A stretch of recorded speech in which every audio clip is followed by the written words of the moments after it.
नमस्कार मंडळी. स्टार प्रवाह वाहिनीवरील लग्नानंतर होईलच प्रेम या मालिकेच्या पुढील भागात आपण पाहणार आहोत की मानिनी नंदिनीला विचारते की के वरून मुलींची नावे काय काय असू शकतात ग. तर नंदिनी देखील आश्चर्याने विचारते की तुम्हाला देखील माहीत आहे का. तेव्हा मानिनी म्हणते की हे मला कालच कळले. एकीकडे काव्या घराबाहेर पडू लागते. तेव्हा रम्या काव्याला म्हणते की काव्या, आम्ही दोघे तुझ्यासाठी थांबलोय, आम्ही तुझी वाट पाहत आहोत. तर काव्याला ती टोमणे मारत असं म्हणत असते. त्यावर काव्या रम्याला म्हणते की कधीकधी वाट न पाहिलेलीच चांगली असते. आपल्या स्वतःचा रस्ता आपण स्वतः शोधायचा असतो. माझी कोणीच वाट बघू नका. पार्थला हे बोलणं ऐकून खूप वाईट वाटतं.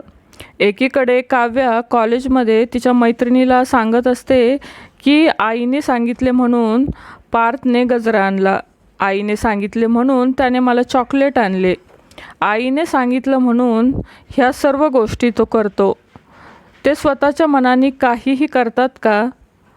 तेव्हा अनिशा काव्याकडे आश्चर्याने पाहते आणि काव्याला म्हणते की तुझ्या बोलण्यात जीवा कुठेच नव्हता. तू एवढा वेळ फक्त पार्थबद्दलच बोलत होती.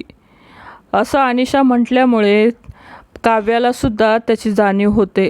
काव्याच्या देखील ही गोष्ट लक्षात येते आणि एकीकडे नंदिनी बेड साफ करताना तिला जीवाच्या बेडखाली ग्रीटिंग कार्ड मिळते. ती विचार करू लागते की हे ग्रीटिंग कार्ड मी पाहू का, आणि ती ग्रीटिंग कार्ड पाहू लागते. तर मंडळी, येणाऱ्या भागात काव्या जीवाचं प्रेम प्रकरण नंदिनीसमोर येणार का हे पाहणं अतिशय महत्त्वाचं असणार आहे.